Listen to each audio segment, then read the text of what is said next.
Welcome to Full Measure. I'm Sharyl Attkisson. The first presidential debate is tomorrow night. Americans have a lot of questions. Is Clinton's health up to it? Will Trump keep his cool? The polls are growing tighter, and so is the time until the election. With the debate looming, we asked both candidates for an interview. So far, Clinton has declined. I caught up with Donald Trump on the campaign trail in Fort Myers, Florida, and began by asking him about the recent Islamic extremist terrorist attacks in New York, New Jersey, and Minnesota. Some of the analysts and some people who are experts, as well as some in the media, seem to go into contortions to try not to say early on it was a possible terrorist event. That's true. They want to go in and they just don't want to say that because that offends some people, including our president. They don't want to mention the term radical Islamic terrorism under any circumstance, including Hillary Clinton. I laughed this morning when I see her on television saying how she's going to do this and that. She's been there for 30 years. She hasn't done anything. I mean, she's all talk and no action. But she was saying that she's going to do this. And I'm the one that's been talking about this for a long time, as long as you've known me. And this is radical Islamic terrorism. It has to be dealt with sharply. It's the only language that they're going to understand. And this problem that we have now is only going to get worse with weak leadership. On the economy, in a recent survey, a majority of business economists said that Hillary Clinton was the best choice for the economy, and Libertarian Gary Johnson came in a distant second, and you came in third. Why do you think that is, and how could you change their minds? Well, I think that the most respected economists are on my side, to be honest with you. I think that I've seen tremendous reviews of my tax plan, but they do know, you have to understand, they do know that I'm going to stop these horrible trade deals. We're going to have trade, we're going to have free trade, but we're going to have real free trade, not free trade, which is a one-way highway out of our country for our jobs and our money. NAFTA is the worst trade deal ever signed in the history of the world, not only the country. You look at what it's done to our states, and you look at what it's done to, our country, what it's done to us. The jobs are gone, the money's gone. I go upstate New York, I go to Pennsylvania, I go to Ohio, I go all over, especially for the primaries. I've never seen devastation like this. We're like a third world country. Those factories were vibrant 30 years ago, and today they're empty, they're falling down, they're collapsing from the rain and the snow.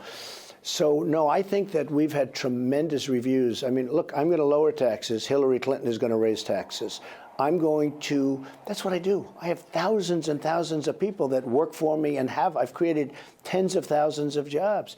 But a lot of people are concerned when I say that I'm going to renegotiate our trade deal, Sharyl. And I understand that they're concerned, but there's nothing to be concerned about.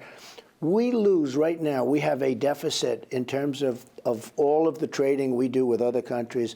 We have a trade deficit almost $800 billion a year. We're losing more than $400 billion a year with China in terms of a trade deficit, with Mexico, with Japan. I mean, what are we doing? What are we doing? I often say, who negotiates these deals?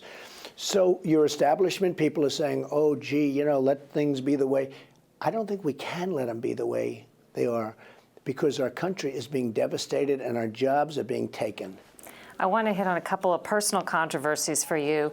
New York's Attorney General Eric Schneiderman, who's already suing you over Trump University, which he's called a bait and switch fraud, now says he's opened an inquiry into the Trump Foundation.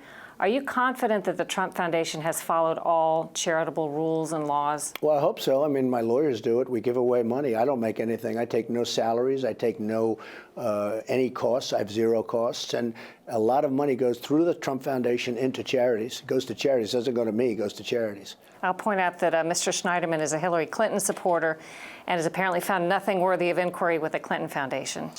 With hundreds of millions of dollars of things. Isn't it interesting? And he said he's not even going to look at it. But I think my people do a very good job with it. Nearly every major news organization has remarked during the Obama administration years that this has been a record for obstruction and lack of transparency. But considering your rocky relationship with the press, do they have reason to be concerned that things will continue along that path or even get worse? Maybe reporters you don't agree with could get banned, things like that? Well, I think that the press has been very dishonest with me to a large extent. Not all of them, not you, by the way, but the press has been very, very dishonest. And when I see it, I'm just amazed. At the same time, I will certainly be open to dealing with the press and reporters. But do you see yourself banning reporters from certain events and things like that? No, I don't see that, but a lot of people have done it, and a lot of people in a lot of different businesses have done it. The press has been very, very dishonest. I mean, even recently when I said yesterday the bombing, and she said the bombing, and they criticized my use of the word bombing, but not hers, and they cut it out. And I mean, many other things, even over the last couple of days. So the relationship with the press is, it's not a question of good. All I want is honesty. And if there's something wrong or something bad, I can handle that. But when you do something great and they try and make it as negative as possible constantly, it's really not a fair situation.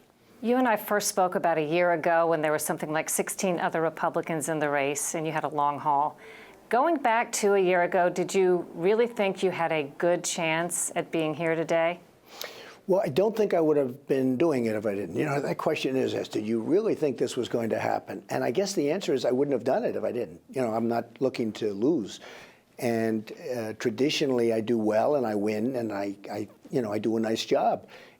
This has become a very big situation. It's amazing. What's happened is amazing. You see outside, you see the kind of crowds we have. And you just said something, you ought to show pictures of what's outside, because it's true. The press, as an example, they never show the size of the crowd, ever. The only time they show it is there's a little bit of a protest someplace within the crowd, then all of a sudden they show, and then people say, wow, what a big crowd that is. I think the answer is I would assume that I thought this was going to happen, because I wouldn't have done it if I didn't. How has the past year changed you from the time you started this race to where you are today, with all you've learned, the turns that you've taken and the criticism that you've had and the success that you've had? Well, I think it's probably changed me, but I haven't had a lot of time to think about it, because every day I'm campaigning. I'll make 3 or 4 major speeches, sometimes in one day, where you have massive crowds, and you know that, you see it. It's been an amazing experience. What has been is that the people of this country are incredible. They're looking for hope. They're looking for change. They're looking for success. They're looking for victory. We don't win anymore. Our country doesn't win anymore. We don't win on trade. We can't beat ISIS. We don't win with the military. We have the greatest people in the world in our military, but it's depleted. We don't take care of our vets. It looks like the Second Amendment's in big trouble. Certainly, if I don't win, the Second Amendment is in big, big trouble. Healthcare is a disaster. We don't win anymore. And I will tell you that I think the reason that it's caught on so much is we're going to win again. We're going to start winning again. And people understand that, and people see it. A bit later in the program, I'll ask Trump a few questions posed by some of our viewers. But next, tomorrow night's debate could be a history-making event. Scott Thuman will take a look at the history of presidential debates to see how they can make or break a candidate.